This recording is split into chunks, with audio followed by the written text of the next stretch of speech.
Hello students, एक बार फिर से आप सभी का हार्दिक स्वागत है आपके अपने YouTube channel study the next पर। आज के वीडियो में हम क्लास 8 की इंग्लिश के practice test paper second part को समझेंगे। इसमें सबसे पहले हम ओरल एग्जामिनेशन को समझेंगे, उसके बाद हम नीचे दिए गए पार्ट 2 रिटन एग्जामिनेशन को समझेंगे। तो सबसे पहले ओरल एग्जामिनेशन की बात करते हैं, आइए देखते हैं। क्वेश्चन नंबर 1 है, recite any one of the following poems. Following poems मतलब नीचे दिए गए जो दो पोएम्स हैं, इन दो पोएम्स में से किसी एक को आप सुनाइए। तो आप तो सबसे बेहतर ये है बच्चों कि आप द मून इसको भी याद कर लीजिए और द बलून मैन इसको भी याद कर लीजिए। एग्ज़ाम में कोई सी भी पोएम से आप 4 लाइनें पूछी जाती हैं तो उनको आप अच्छे से लिख सकते हैं। दूसरा क्वेश्चन है, read a paragraph from any one of the following lessons. नीचे दिए गए जो लेसन्स हैं, major for major, water water everywhere और कल्पना द स्टार, इन तीनों लेसन्स में से किसी एक का पैराग्राफ आप पढ़िए। Read a paragraph from any one of the following lessons. तीन जो नीचे लेसन्स दिए गए हैं, इन तीनों लेसन्स में से किसी एक के लेसन के पैराग्राफ को आपको पढ़ना है। चलिए क्वेश्चन नंबर तीसरा है, listen to the words carefully and write. नीचे दिए गए जो शब्द हैं इनको आपको सुनना है और फिर लिखना है। एग्जाम्पल में सबसे पहले portrait, scholar, carpenter, disaster, epidemics, infection, never, rocket, bunch और लास्ट वाला है साई। साई मीन्स गहरी सांस। ये एग्जाम्पल के तौर पे दिया गया है, आप कोई 10 वर्ड्स अलग से ले सकते हैं और उनको सुन कर के लिख सकते हैं। तो इनके मैं अर्थ बता देता हूँ आपको।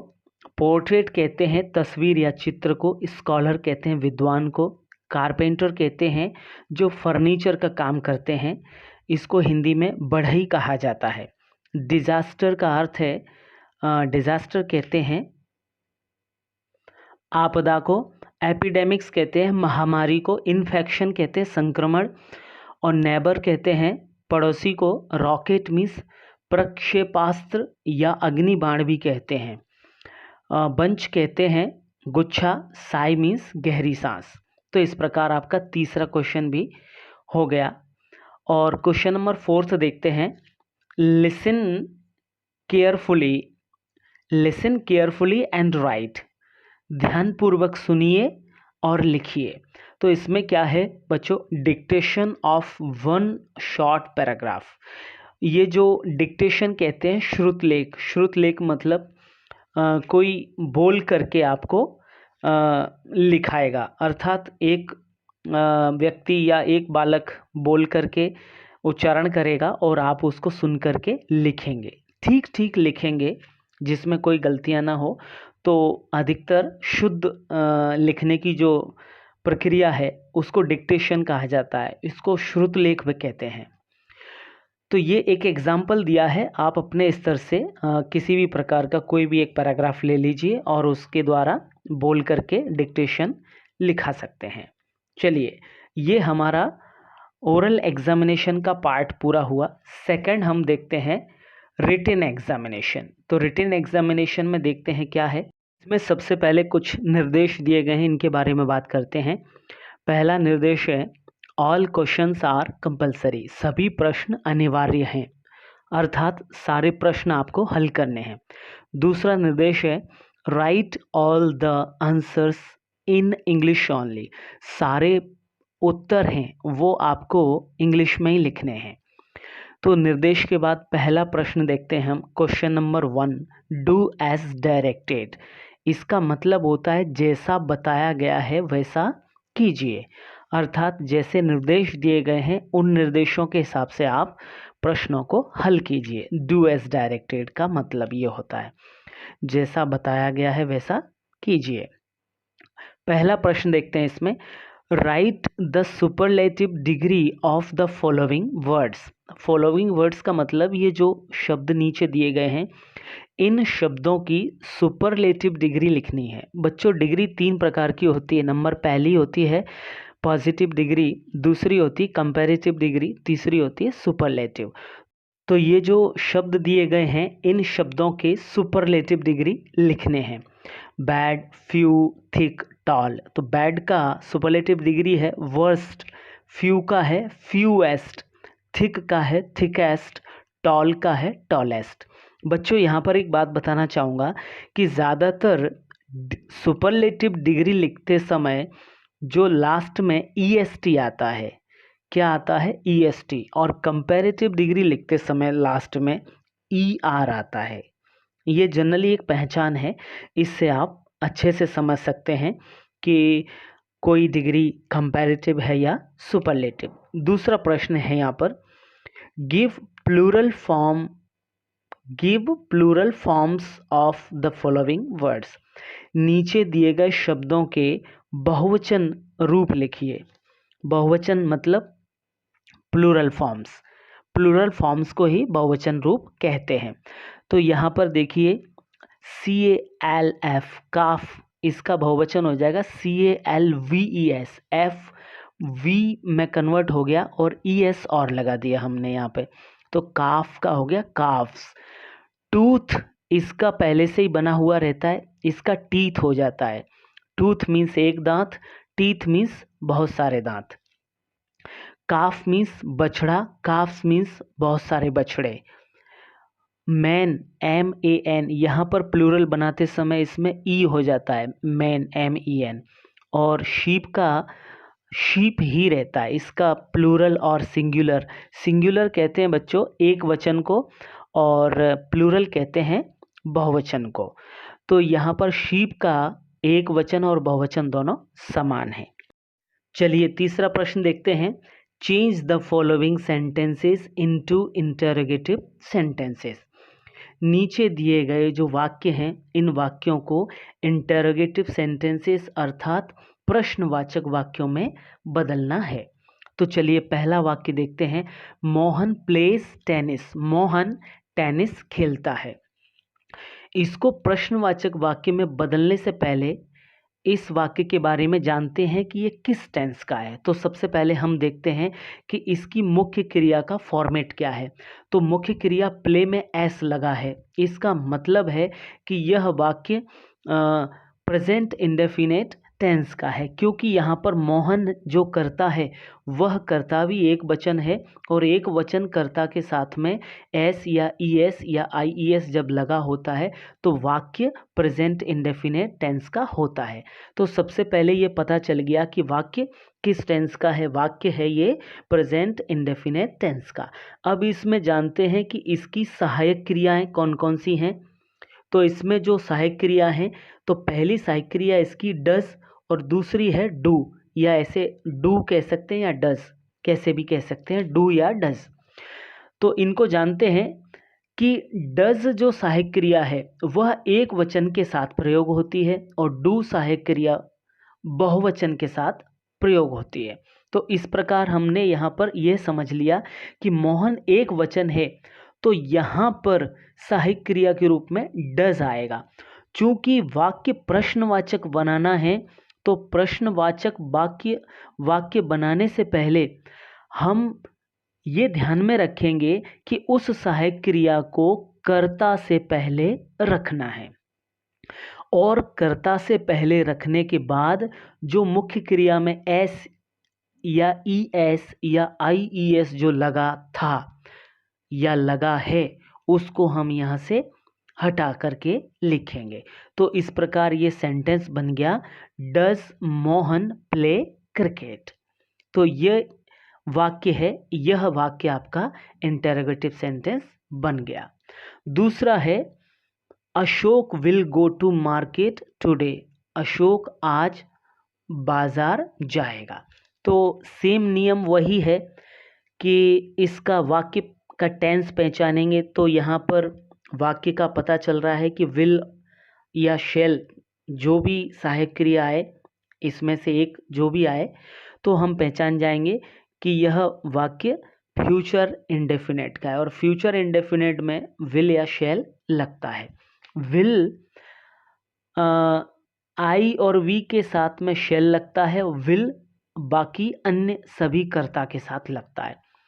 तो यहाँ पर इस सहायक क्रिया को हम इस कर्ता से पहले रख देंगे बस, और हमारा वाक्य क्वेश्चन मार्क या इंटरोगेटिव सेंटेंस के रूप में बदल जाएगा। तो इसको इधर रख देंगे, will Ashok go to market today. तो ये सेंटेंस आपका बन गया है। क्या बन गया? Will Ashok go to market today. इस प्रकार ये सेंटेंस आपका क्वेश्चन मार्क या इंटरोगेटिव सेंटेंस के रूप में बदल गया। चौथे नंबर का क्वेश्चन देखते हैं। Change the following sentences into negative sentences. नीचे दिए गए वाक्यों को नकारात्मक वाक्यों में परिवर्तित कीजिए। तो यहाँ पर भी वही नियम है कि सबसे पहले हम ये फॉर्मेट देखेंगे कि वाक्य किस टेंस का है। तो यहाँ पर सबसे पहला वाक्य देखते हैं, रवि गोज टू स्कूल। यहाँ पर जो मुख्य क्रिया है गो, तो इसमें ईएस लगा हुआ है। इसका मतलब है कि यह वाक्य प्रेजेंट इंडेफिनिट का है। प्रेजेंट इंडेफिनिट टेंस से यह वाक्य लिया गया है, क्योंकि इसमें रवि जो नाम है, कर्ता है, वह एक वचन है और इसके साथ मुख्य क्रिया में ईएस लगा हुआ है। तो इसका मतलब है कि इस वाक्य में नेगेटिव बनाते समय डज लगाया जाएगा, क्योंकि अभी इससे पहले भी बताया था कि एक वचनकर्ता के साथ में सहायक क्रिया डज होती है और फिर उसमें से जो एस या ई एस या आई ई एस लगा हुआ है उसको हम हटा देते हैं। तो इसका सेंटेंस नेगेटिव के रूप में क्या लिखा जाएगा? राम, यहाँ पर आप इसको रवि लिख लीजिएगा क्योंकि यह थोड़ी त्रुटि हो गई है। चलो मैं इसको अभी सुधार देता हूँ। चलो बच्चों, इसको सुधार दिया गया है। Ravi does not go to school. Ravi school नहीं जाता है। दूसरा सेंटेंस है, she is singing a song. वह एक गाना गा रही है। तो यहाँ पर फिर वही नियम देखते हैं कि यह वाक्य किस टेंस से बिलोंग करता है। तो यहाँ पर हम देखते हैं कि इसमें इज सहायक क्रिया है और आईएनजी लग रहा है मुख्य क्रिया में। इसका मतलब कि यह टेंस प्रेजेंट कंटिन्यूअस टेंस का वाक्य है। तो इसका जो नेगेटिव बनाने का जो तरीका है वह सीधा सीधा यह है कि इसमें सहायक क्रिया के बाद ठीक नॉट लगा दिया जाता है। तो इस वाक्य का जो नेगेटिव सेंटेंस है वो क्या बनेगा? She is not singing a song. अच्छा, इसमें सिर्फ नॉट जोड़ा जाएगा सहायक क्रिया के बाद, बाकी कोई परिवर्तन नहीं किया जाएगा। तो यह आपके दोनों नेगेटिव सेंटेंस हो गए। पांचवा प्रश्न देखते हैं। Combine the following sentences using appropriate conjunctions. Appropriate कहते हैं उचित, कंजक्शंस का मतलब होता है संयोजक। तो ये उचित संयोजकों का प्रयोग करते हुए, संयोजक कौन कौन से हैं? बट, एंड और। तो इन संयोजकों का प्रयोग करते हुए आपको इन वाक्यों को जोड़ना है। तो यहाँ पर बच्चों पूर्व में भी बताया गया था कि जब बट किस स्थिति में आएगा कि एक वाक्य है उसका भाव सकारात्मक रहेगा और दूसरे जो वाक्य है, दूसरा वाला वाक्य है, उसका भाव थोड़ा सा विपरीत अर्थ का रहेगा, तब हम बट का प्रयोग करेंगे। और समान भाव वाले जो वाक्य हैं उसके लिए एंड लगाते हैं। और अन्यथा के रूप में जब भी हम कोई सेंटेंस जोड़ते हैं तो और का प्रयोग करते हैं। तो पहला जो वाक्य है वो देखते हैं। ही इज स्लो, वह धीमा है। He is sure to win, वह उसकी जीत सुनिश्चित है, अर्थात उसको जीतने पर भरोसा है। तो वह धीमा है फिर भी उसको जीतने का भरोसा है, तो इसमें बट आएगा क्योंकि दोनों के भाव थोड़े थोड़े विपरीत हैं। तो ही इज स्लो बट, अब यहाँ पर दोनों में ही बराबर आ रहा है तो इसमें एक ही को हटा देंगे, but is sure to win. दूसरा है man discovered fire, he learned to cook, आदमी ने आग का आविष्कार किया। ही लर्नड टू कुक, उसने खाना बनाना सीखा। तो यहाँ पर दोनों का भाव समान प्रकट हो रहा है, इसीलिए हम यहाँ पर एंड का प्रयोग करेंगे। Man discovered fire and learned to cook, आदमी ने आग का आविष्कार किया और खाना बनाना सीखा। इस प्रकार ये 5वें नंबर के प्रश्न में जो वाक्य हैं वो आपके पूरे हुए। 6वां नंबर देखते हैं, tick the correct preposition to complete these sentences, इन वाक्यों को पूर्ण करने के लिए जो सही या उचित प्रीपोजिशन है उसको करेक्ट के रूप में या राइट के रूप में टिक कीजिए। तो चलिए पहला वाक्य देखते हैं, डू नॉट एग्री। अब इनमें से 2 करेक्ट आंसर है, तो यहाँ पर हो जाएगा वाक्य do not agree to his proposal. दूसरा है, mister Das was late for his work by an hour, यहाँ पर बाय आ जाएगा। इस प्रकार आपके ये दोनों प्रीपोजिशंस पूरे हुए।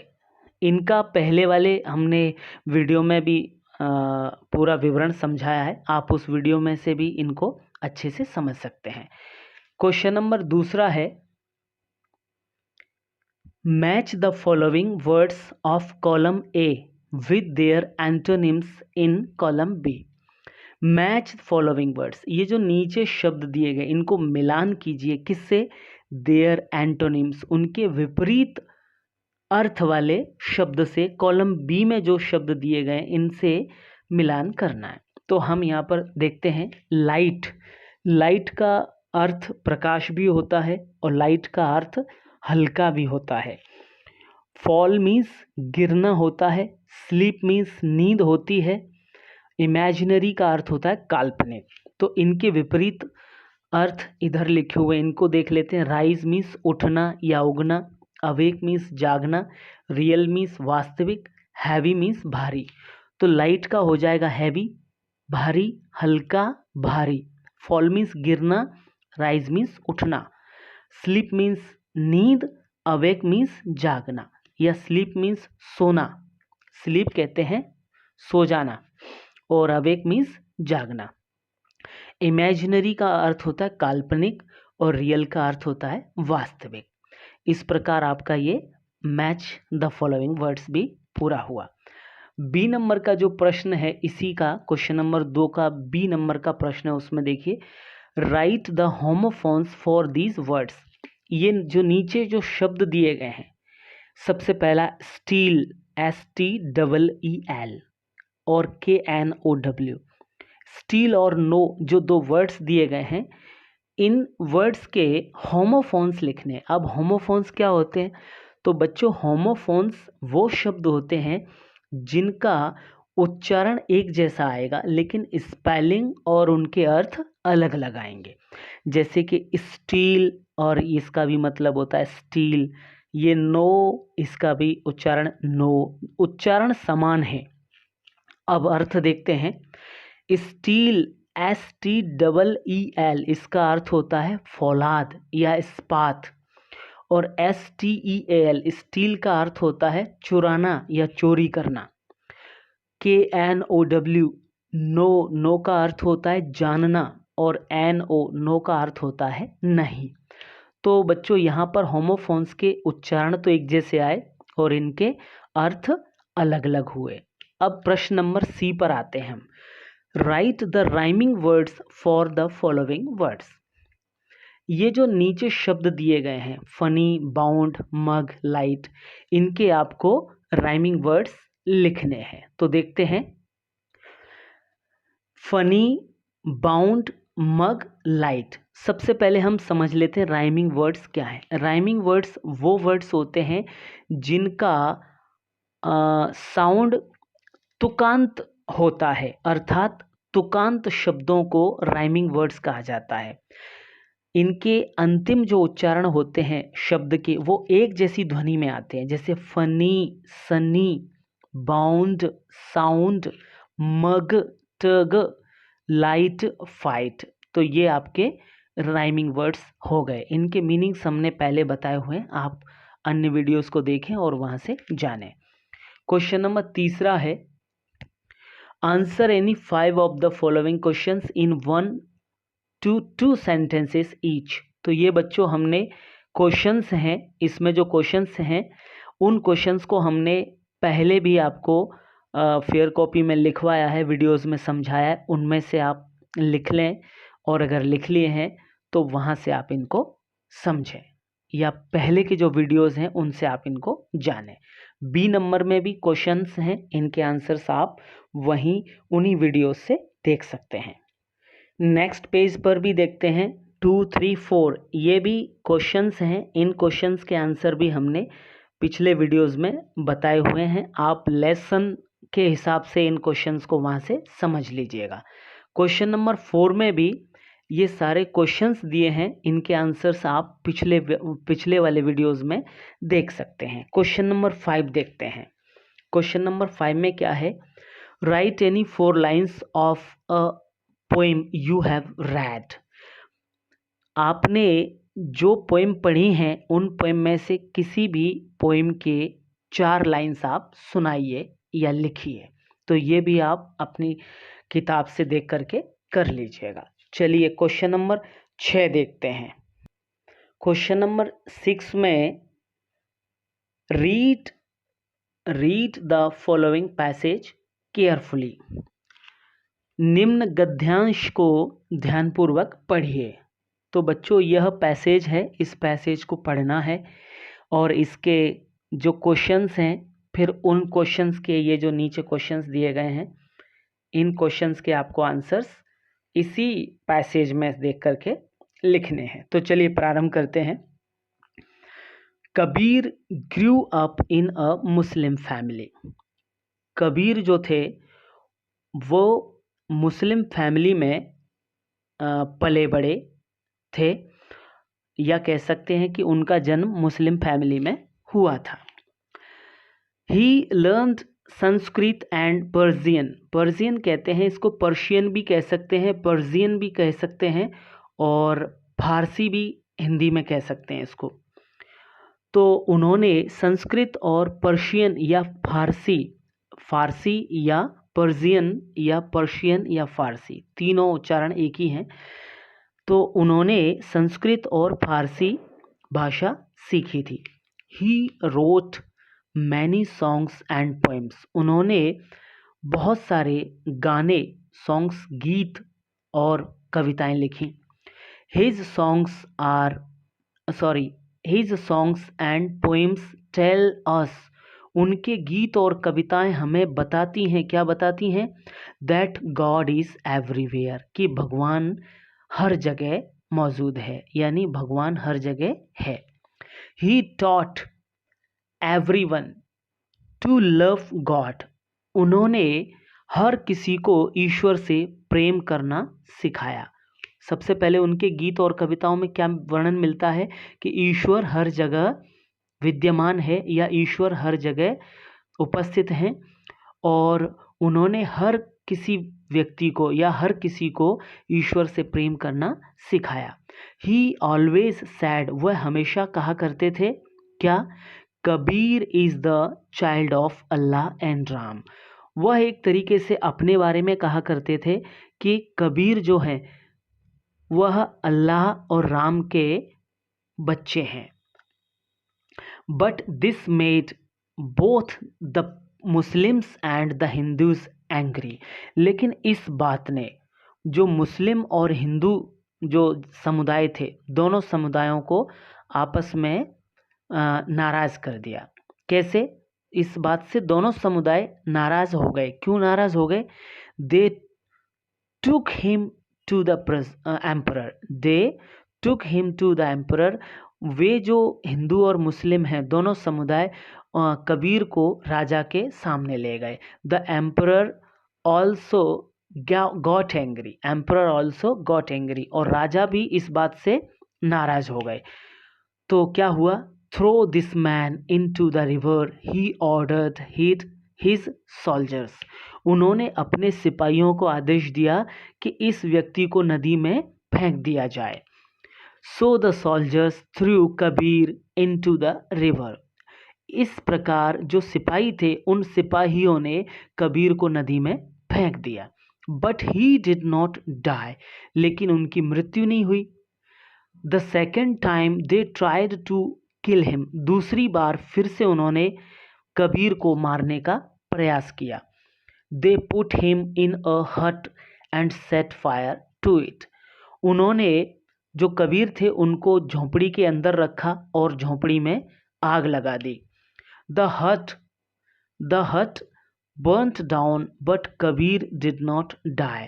जो झोंपड़ी थी वह जलकर खाक हो गई, लेकिन कबीर अभी भी नहीं मरे थे, अर्थात कबीर जिंदा थे। फाइनली अंत में क्या हुआ? They threw him in front of an elephant. अंत में उन्होंने कबीर को, हिम जो शब्द आ रहा है यहाँ पर बार बार, ये कबीर के लिए आ रहा है। तो finally they threw him in front of an elephant. Finally अंत में दे थ्रू हिम, उन्होंने उनको फेंक दिया किनके सामने? किसके सामने? हाथी के समक्ष फेंक दिया। But the elephant ran away, लेकिन जो हाथी था रैन अवे मतलब भाग गया। फ्रॉम देयर, वहां से, विदाउट हर्टिंग हिम, कबीर जो थे उनको बिना नुकसान पहुंचाए हुए वो हाथी वहां से भाग गया। अब क्या होता है आगे? When कबीर डाइड, जब कबीर की मृत्यु हुई, the Muslims wanted to bury him his body. जो मुस्लिम थे, मुस्लिम समुदाय था, वह उनके शरीर को दफनाना चाहता था। But the Hindus wanted to burn it, और जो हिंदू समुदाय था वह उनके शरीर का अंतिम संस्कार करना चाहता था। There was a big dispute over this. इस बात पर, डिस्प्यूट कहते हैं झगड़ा, विवाद, इस बात पर बहुत बड़ा विवाद हो गया था। देन, तब, दे heard a voice from the sky, तब उन्होंने आकाश से एक आवाज़ सुनी, अर्थात उनको आकाश से एक आवाज़ सुनाई दी। Take the cover of the body, take the cover of the body. Take off, ये एक ही वर्ड है, इसका मतलब होता है हटा देना या उतार देना। तो यहाँ पर जो टेक ऑफ शब्द आया है तो इसका मतलब है कि उनके शरीर पर जो कपड़ा डला था, कवर, जिससे उनकी बॉडी ढकी हुई थी, तो उसको हटाने या उस कवर को उतारने की या हटाने की बात कह रहा है। तो यहाँ पर जो आवाज़ आई, उस आवाज़ में क्या सुनाई दिया? Take the cover of the body, उस शरीर से कवर को, मतलब आवरण को या कपड़े को हटा दीजिए। They took the cover off, उन्होंने शरीर से कपड़ा हटा दिया। And found only some flowers under it, तो उन्होंने क्या पाया? फाउंड मीन्स पाया, ओनली सम फ्लावर्स, कुछ फूल उन्होंने मतलब देखे या उनको कुछ फूल प्राप्त हुए। अंडर इट, उस कपड़े के नीचे। नॉट कबीर्स बॉडी, बल्कि उस कबीर, जो कबीर थे, उनकी बॉडी या उनका शरीर उस कपड़े के नीचे प्राप्त नहीं हुआ। एक तरीके से कह सकते हैं कि यह आवाज़ जो आई उससे चमत्कार हो गया, और कबीर के जो शरीर से ऊपर जो कफन कह सकते हैं या जो कपड़ा था वो जो डला था, उसको जैसे ही हटाया तो उसके नीचे कबीर की बॉडी या कबीर का शरीर नहीं था, उसके नीचे सिर्फ फूल ही फूल बिछे हुए थे। इस प्रकार बच्चों ये आपका पैसेज पूरा हुआ। अब इसके हम क्वेश्चन आंसर देखते हैं। तो सबसे पहले चलिए देखते हैं पहला प्रश्न, हु वॉज कबीर, कबीर कौन थे? तो इसका आंसर है Kabir was a well known poet, Kabir एक जाने माने प्रसिद्ध कवि थे। दूसरा है he taught everyone, sorry question देखेंगे दूसरा, व्हाट डिड ही टीच, उन्होंने क्या सिखाया? तो he taught everyone to love God, उन्होंने हर किसी को ईश्वर से प्रेम करना सिखाया। क्वेश्चन नंबर 3 है या क्वेश्चन नंबर तीसरा, why did the people and the emperor get angry at Kabir. लोग और राजा जो था वह कबीर पर किस बात पर नाराज हो गए। तो दे गॉट एंग्री, राजा और जो लोग थे वो एंग्री हो गए थे। क्यों हो गए थे उस पर? बिकॉज ही सैड, क्योंकि उन्होंने कहा था कि he was the child of both Allah and Ram. उन्होंने कहा था कि कबीर या मैं अल्लाह और राम का बच्चा हूँ। चौथा क्वेश्चन देखते हैं, what did the Muslim and Hindus want to do when Kabir died. जब कबीर की मृत्यु हो गई तब हिंदू और मुस्लिम क्या करना चाहते थे। तो इसका आंसर बच्चों हमने यहाँ लिख रखा है, आप यहाँ पर इसको देख सकते हैं। When Kabir died Muslim wanted to bury his body but the Hindus wanted to burn it. जो मुस्लिम थे वे उनकी जो बॉडी थी या उनके शरीर को दफनाना चाहते थे, और जो हिंदू थे तो वे उनके शरीर को जलाना चाहते थे, अर्थात अंतिम संस्कार करना चाहते थे। पांचवा प्रश्न है, how was the dispute resolved.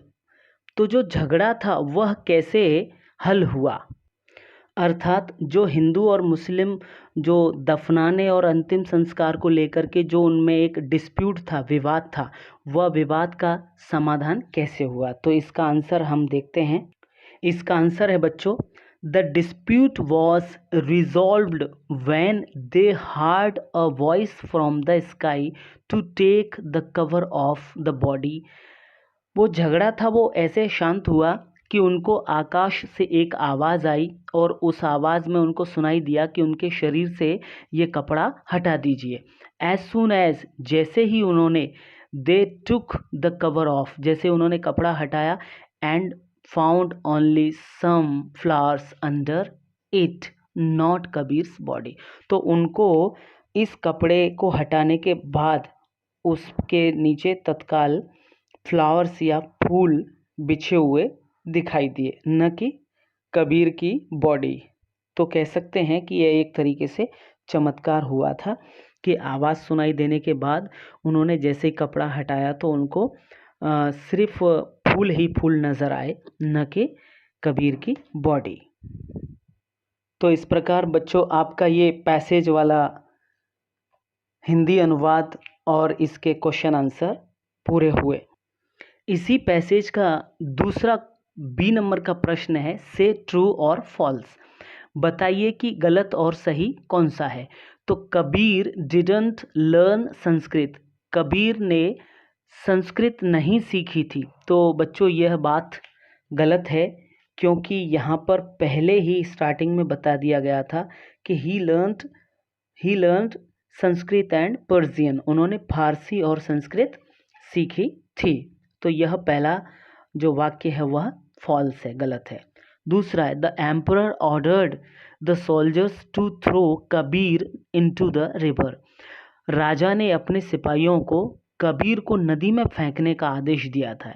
ये बिल्कुल सही है। तीसरा है, टिक द करेक्ट आंसर, सही उत्तर है उसको टिक कीजिए। द वर्ड डिस्प्यूट, डिस्प्यूट का अर्थ होता है विवाद या झगड़ा या लड़ाई। तो इसमें रेवलरी और फाइट, फ्रेंडशिप, हेट्रेड।